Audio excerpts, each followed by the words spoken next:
Hi, and thank you for joining us for the second session of the ITC Summit. My name is Mladen Lukic. I'm the General Manager for Travel Council of South Africa. If you have missed the first part of the ITC Summit, you will easily find it on our recruitment site. It is recruitment.travelcouncillors.co.za. You will find both the first part of the ITC Summit and this edition, and I hope that you are going to enjoy it. In this second part, we continue to talk about the travel industry through the lens that is really focusing on independent travel consultant, ITCs, people from the travel industry who work from home. In this session, I have the pleasure of introducing two of our guests. We have Robin Christie, Country Manager for Travelport Southern Africa, and we have Paula de Oliveira, General Manager Sales for Thompson's Holidays. Thank you very much, both of you, to spending some time with us to have a conversation about ITCs. What we have done in the first session is that we have provided some context from the industry point of view in terms of where the industry is over the last 12 months. Robin, let me start with you. Travelport is obviously a big player, not just in our market but globally, and an essential element in the arsenal of anyone who is already in the travel industry or thinking of being in the travel industry. But over the last couple of years, as industry has evolved, so has Travelport. So can I ask you to just position Travelport where it is today compared to the GDS that we used to refer to as Galileo a couple of years ago? Well, Mladen, it's good to be here, and thank you very much for the opportunity. As far as Galileo is concerned, Galileo is a product of Travelport. Travelport was really, Galileo was seen as being a reservation system. I think Travelport is a whole lot more. We really talk about redefining the travel commerce platform. And that commerce platform enables our travel companies, our customers, to be able to transact more than just air. So certainly Travelport is now known as a travel commerce platform, which is very exciting. Can you give us some insight in terms of the movement in the industry? Has the industry grown? Is the industry retracting? Has there been any movement over the last couple of months? From an industry perspective, the first 5 months of this year have been tough, I have to say, and what we're seeing as far as the segments are concerned, March, April were low, certainly interfered with by the holidays, and I think that's just the impact that this economy is facing. You know, the minute there are public holidays and they link them for the convenience of school holidays, the impact on the economy is great, and we've seen certainly that corporations who dominate in our field, when they miss a trip in March, they're not going to take two in April. They'll just bundle it, the same trip again in April, which obviously impacts the travel industry quite considerably. The May numbers have recovered. There has been recovery, and I think we're probably tracking at about 2% ahead of the performance of last year. How is the business from the Thompson's point of view? Most definitely. Thanks for having me as well, Mladen, and it's nice to be honoured to share with Robin. Definitely, I think it's almost chatting with and listening to Robin, we mirror that. May was a definite huge bounce back. Obviously, we have said already, you are one of the fundamental tools in the arsenal of every travel agency. When you have a strategic view of the makeup of the layout of the travel industry in South Africa, do you look at ITC segment, people who work from home, as a separate part of the industry? Do you have strategies that specifically address them, or is it one size fits all? It's very definitely not one size fits all, and we do certainly have a very clearly defined strategy as far as the ITC market is concerned and the opportunity. It's certainly they are a key part of our business. They represent a significant stake of the business, and certainly need to be looked at differently. They have different needs, they have different objectives, and we certainly need to accommodate and make sure that we're aligning with the consortia that actually represent them, as well as the individuals. GDS, like Travelport, is acting as a bridging tool between product suppliers, in this case predominantly airlines on one side, and users, which are travel agents. Do you have the conversations with the airlines in terms of the controlling role of Travelport, which I assume is one of the key strategies that you are considering? Can you give us a little more about that? Very definitely. In the big picture, if you look at it, the content that the airlines or the hotel, whoever, the supplier provides to us, is given to us under contract to us. So there are a number of conditions. We require such, they give us, we require X, they give us Y, we meet somewhere in between. But the integrity of that content and the way that content is used is a key part of our promise to our supplier. And as such, anybody who has access to the Travelport system has to be looked at. We need to know who they are. Gone are the days where it's okay, we form part of this consortium, so that's it. We do need the necessary structure in place. I am very keen to ask you a couple of questions about mobile, but before we get there, I think this is the appropriate time to ask you, Paolo. Obviously, Thomson's Holidays is the largest South African tour operator, wholesaler. You deal with probably more travel agents than anyone else in this market, and product is really what Thomson's is all about.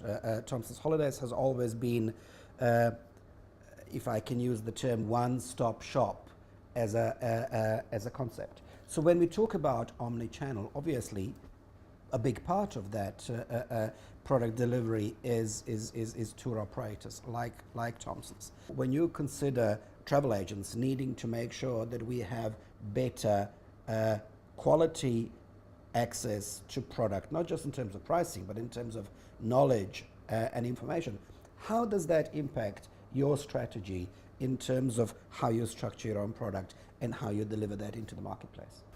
Mladen, thanks. I think we are a one-stop shop. Selling the world is actually the opportunity to provide the customer exactly with what product they are looking for. So if they're tired of doing a beach holiday, for example, and they want to do a Disney trip, or they want to go and hop around Europe, those are opportunities that we can offer them. So product for us is quite key.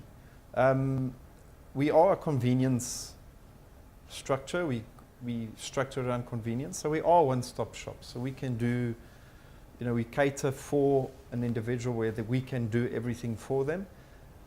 And I think that's ultimately what people are looking for. There is an element of over-information, I think, but there's also inherent risk with over-information within the marketplace, or you're talking about a consumer? In terms of the consumer, yeah. I mean, he's spoiled with different avenues. I mean, he can go virtually anywhere and get information that he wanted. Just to go back with what you said earlier in terms of, gone are the days where, there's the halo only the travel agent knows. So we just really have to go one step ahead. As an independent travel consultant, they need to really just go above their game. And I believe in the old adage, you sell what you know. And you will only know if you get trained on that. So it's a key element of our strategy. That leads us very nicely into the next part of what we wanted to speak about, and Robin alluded to it. If we agree that in order to be as successful in the next 5 to 10 years as we were in the past, everyone who is on the sales side of the travel industry needs to skill up in the context of Travelport, obviously from the technical point of view, but in terms of product, they need to own that information and not just be a courier of that information. So training is clearly an aspect that is required. And do you have a strategy for that? Is there a specific way that you consider how to intensify the training to make sure that the product is more present on that side of the table? I think training is such a key element. It's so ingrained in what we want to do, because in terms of a customer, that's how you stand yourself apart, and that's, we try to emphasize that. Robin, you mentioned mobile, and it is something that that often produces one or two reactions within the travel industry. Some of our colleagues will just run away from it because they will think that it is an obvious competitor with an advantage, and some will embrace it and use it. But sometimes, and certainly paradoxically from my point of view, we really only look at mobile in context of how it will be used by the customer, almost totally ignoring the fact that on this side of the table, mobile technology is equally important. Travelport has had a mobile solution for now quite a while, and it has gone through a number of iterations, and I know that within our organization is being used quite extensively. Do you see that as as one of the essential tools within Travelport going forward? Do you have any information how is it used internationally compared to how it is used in South Africa? The TMA product is actually, it is used. It certainly is a great asset, and particularly for those independent consultants who are on their own in their own environment. In the old days, if you went to a restaurant, you pulled out your laptop and you sat with it on the seat next to you and you clambered away at it. That's no longer the case, which has certainly changed the way many of... So you recommend that for anyone who is considering an ITC career?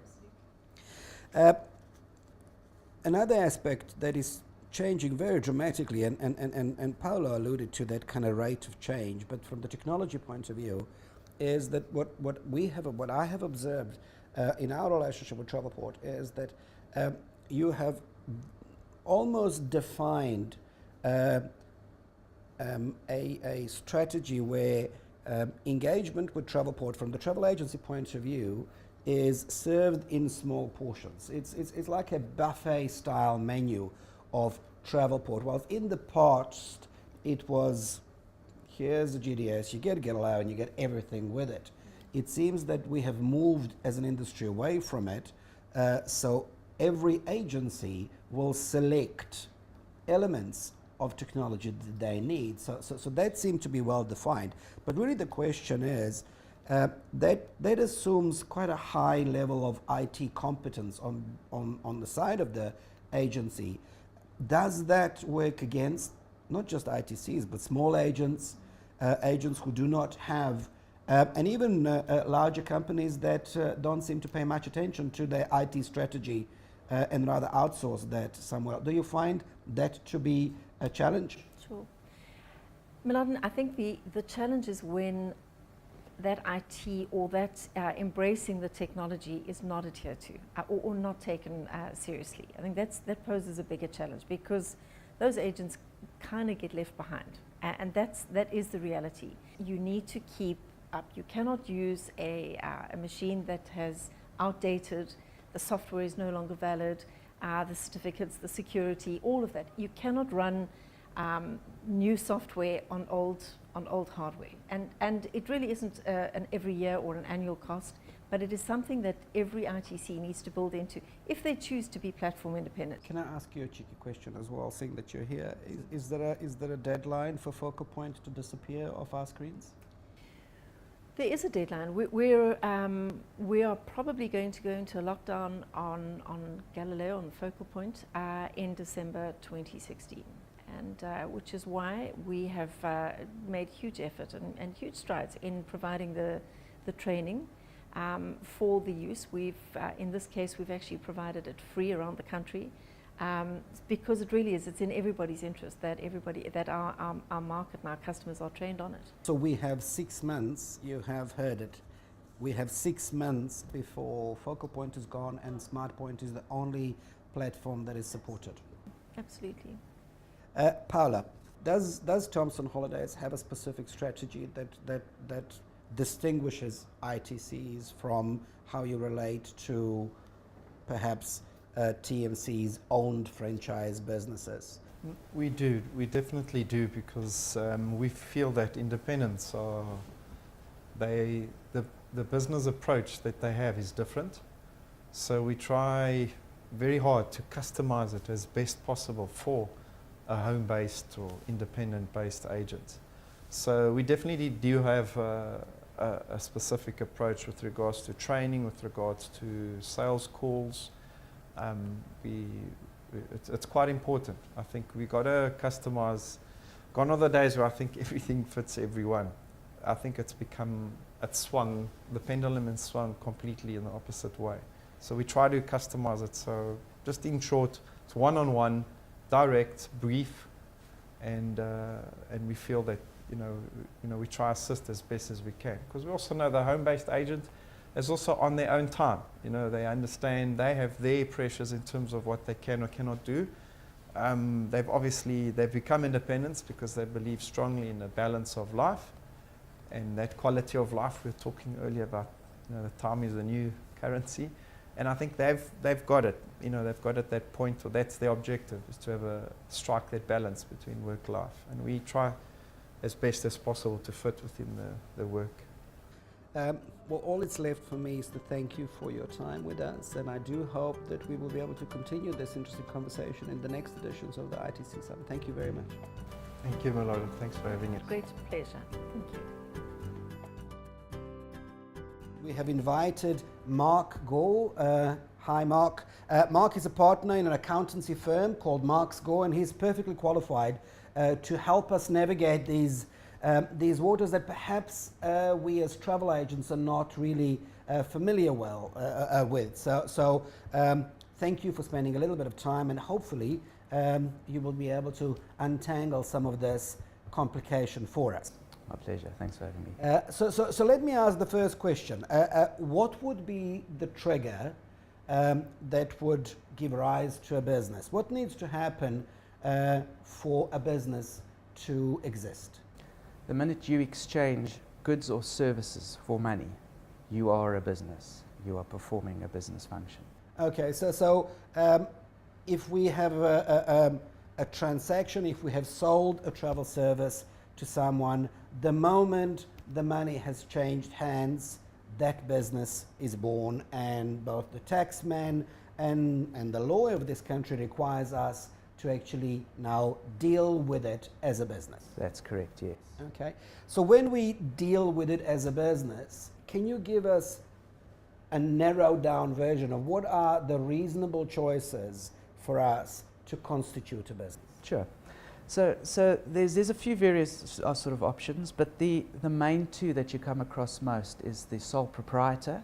So that's you trading as a business, or the most common other form is your company, your PTY Limited.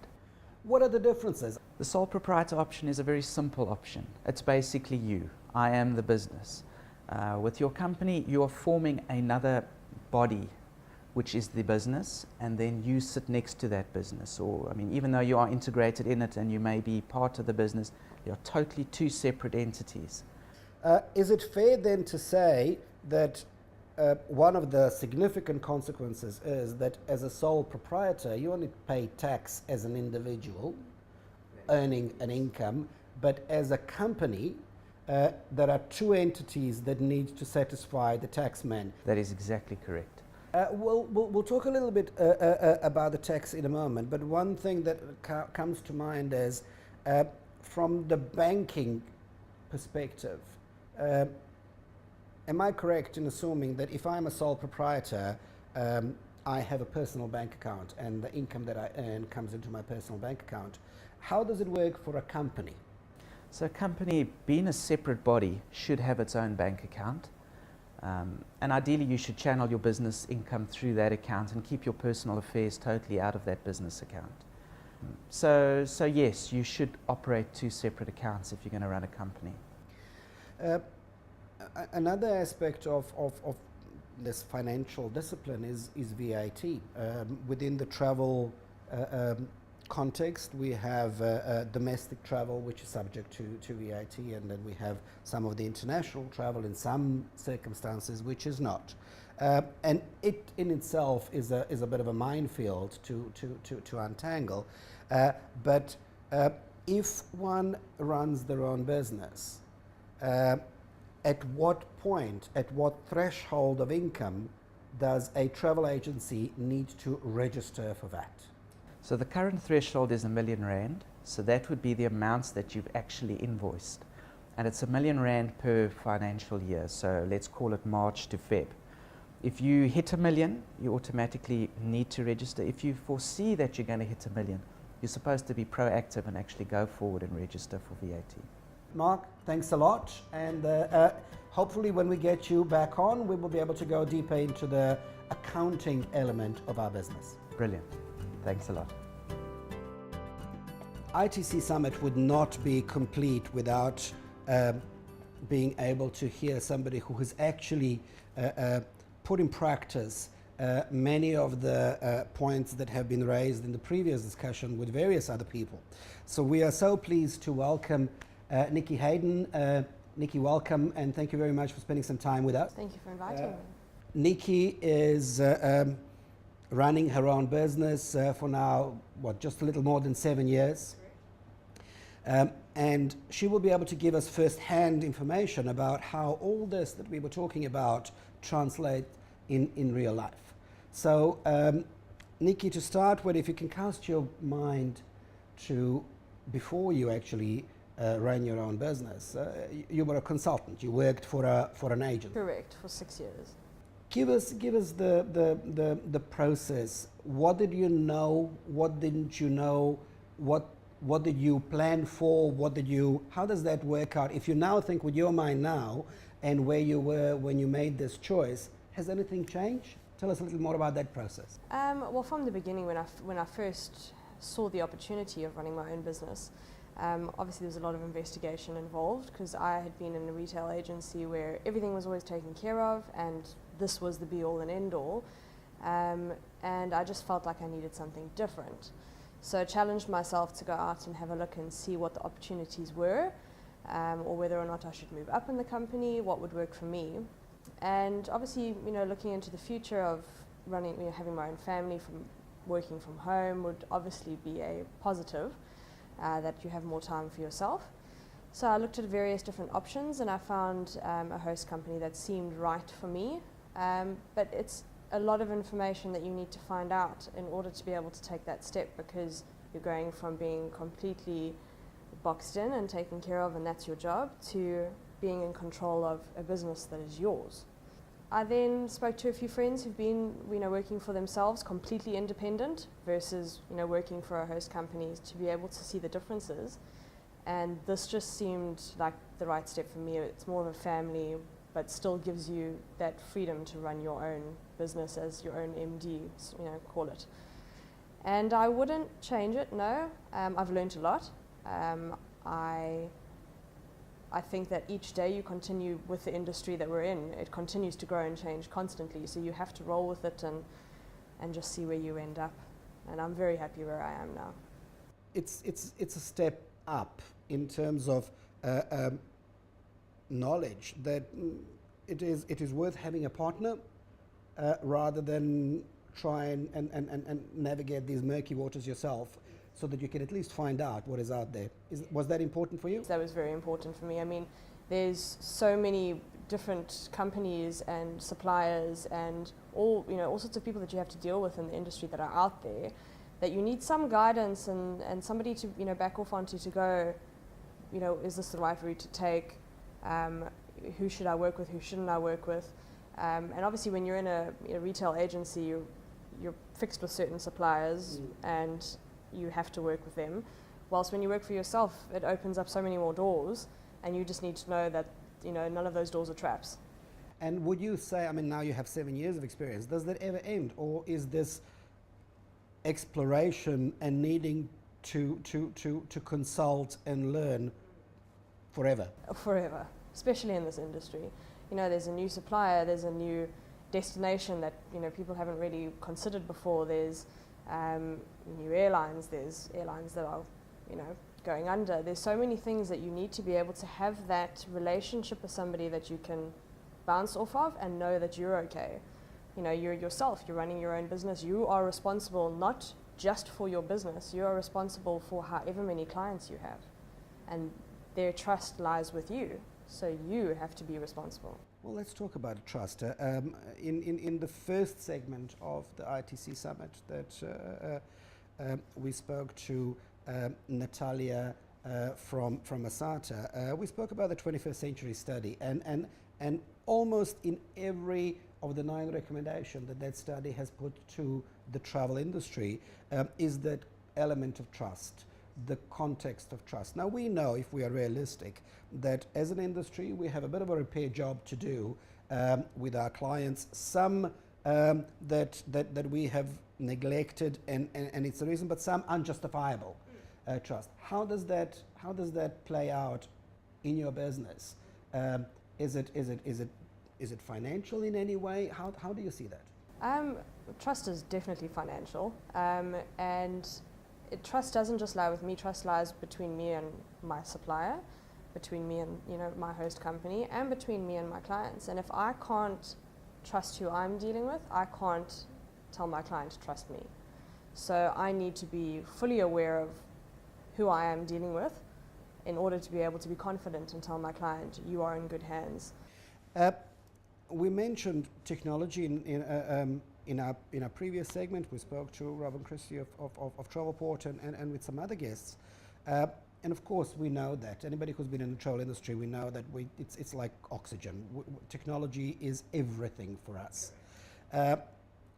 Often what happens is that it becomes invisible because it's so ever present. We tend to ignore it.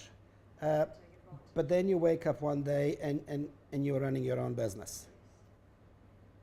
Sounds a bit like a scary kind of task. Very daunting, yes. And the information that lies on that little square box of mine at home is incredibly important. And if we didn't have technology, we wouldn't be able to sell travel. It's just, so everything comes down to that laptop or your PC or whatever it may be.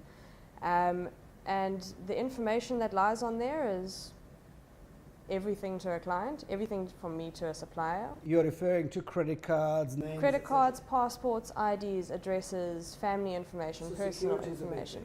Huge. You can't, and the layman person who hasn't really dealt with a laptop themselves, if you're in a retail agency, it's there, it's safe, it's in an office, you've got insurance for that. But you yourself at home, that is a lot of information and a lot of responsibility to have. And the security needs to be top notch. How about the other element of technology? You had a business in 2009, you started, so just over 7 years ago. We have moved from the technological world point of view significantly. If you try and remember where there was no Twitter then, and Facebook was a different process. So technology changes.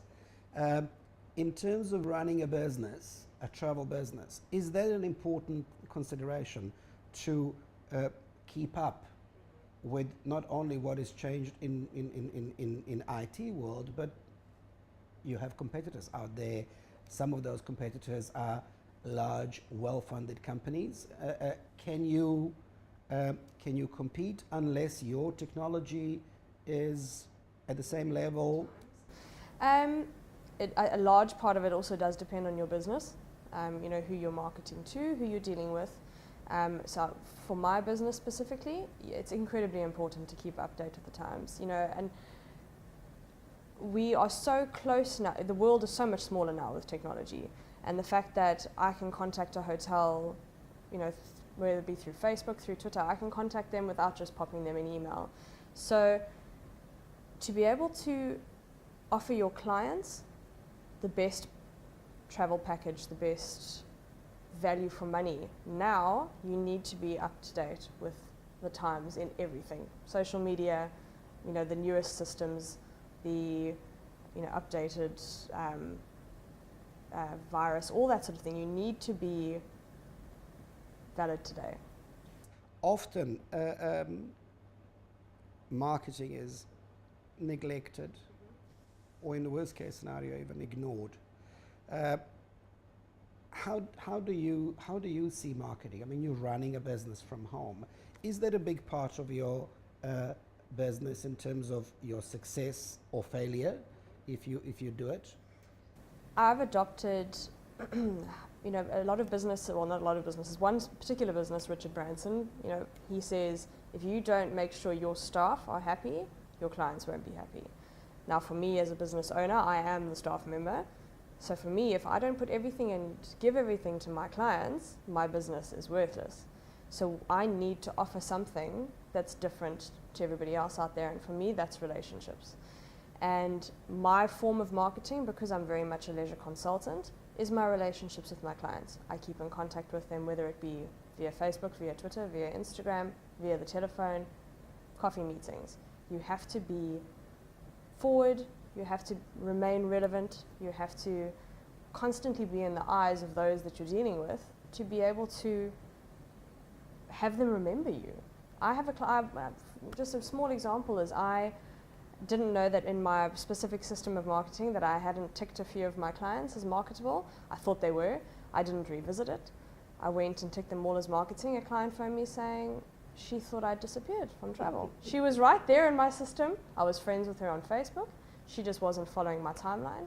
And she said she thought I wasn't in travel anymore. So just because they know you, they don't necessarily use you because they don't know that you're in If they're walking through a shopping centre and there's an advert for travel and I'm not on their brain that specific moment, they'll go and walk in there and book a package. A lot of suppliers would market to travel agents, including people who run the business from home. Do you ever think to use somebody else's branded marketing as your own messaging? I very rarely do that, unless it's direct marketing to a specific client who I know wants that specific product. But for me, running my own business, I don't favor anyone over the other. Perfect example, I was on a flight yesterday chatting to a father who was trying to put his son to sleep. And he said to me, so what is it that you do? And I explained to him, and he said, so if you went to Mauritius, what hotels do you specifically deal with? And I said to him, none. I said, I deal with everyone. It comes down to what my client wants. So if I was now to constantly send out a specific supplier and their marketing, I might as well be an advert online. I'm not offering something that's exclusive and special to that client. So presumably your client would assume that you are a little bit of a post office, and personalization that we heard a lot about in the study, and making customer feel as an individual. Correct, not just a number. You need to hear them, and then you need to qualify, you need to know them, you need to know what they want. And in order to do that, you have to take the time. And once you do that, you know what they want, so you can see an advert, but then they might not like the airline, they might not like that star rating of hotels. So you've got to make it personalized for them. So just to recap, one last question. Obviously, you run a business, you're a businesswoman, you're a mother, you have a little boy that needs your time. You do a lot of communication, that takes time. You do a lot of marketing, that takes time. You run a thriving business, so obviously the reservation element takes time. Where do you find that time, and how you position your business to allow yourself to do those quality things rather than admin that we all hate? There's a few aspects. Look, I often have other consultants that I've worked with in the past phoning me saying, what does it take to run your own business? And there's a few questions that I ask, but the one thing I always tell people is you need to be driven, you need to be responsible, you need to be motivated, and you need to know where the boundaries are, your boundaries are, because everyone's is different. And I know who I am, I'm comfortable in who I am, and I take that into my business. So I have my office hours, I tell them to my clients, but I always make sure they know that I am available for emergencies outside of those times. I have a routine, I plan my days. Obviously in travel you can never really plan your day because there's always going to be surprises that come up, but if you don't tick off all those lists that you have, you know, every day is going to amalgamate into one and you're going to be left with an unsuccessful business. So my son goes off to school, I sit down to work, I work until 10, get up, take a break, start work again, and you've got to take, you know, all those little steps. I do all my admin on a Friday, just because that works for me. It might not work for everybody. I have my host company who takes care of, you know, the extra invoices and all those sorts of things. It takes time away from, for me running the house, the son, the business. So it's a bit of a juggle, but you make it work. And if I don't set boundaries for myself and for my clients, it won't work. Are you satisfied? Is this a dream come true? Are you positive about business? You know, often people get a little bit annoyed because, you know, I say I'm happy, you know, living on my little cloud, but I make it a success. And I have, you know, whilst I do run my own business, I do have the host company that, you know, says to me, you're doing well, you know, keep doing what you're doing, which motivates me as well. My whole family's included. They all know that I'm doing well. They all, you know, motivate you as well. So it's a step in the right direction, definitely. If you're looking at, you can't be in a retail agency until you're 80. You know, you'd love to, but if you're looking at taking your life to the next level, this is definitely a step for you. It worked for me, but you have to make a success of it. Well, I think we leave it at that message. It was great having a chat. Thank you very much, Nikki. This is the last part, or to the second segment of the ITC Summit. I do hope that we have brought some interesting conversations to all of you who are already working from home in travel, or perhaps sitting in agencies and considering whether this is a worthwhile exercise and whether you have what it takes to actually do that. I hope we have answered some of those questions. We would very much like to hear from you. If you have missed the first part, both videos are available on the Travel Counsellors recruitment website, and it's a very easy address, recruitment.thetravelcounsellors.com. And we are hopefully going to do this again. So thank you very much for watching, and until the next time.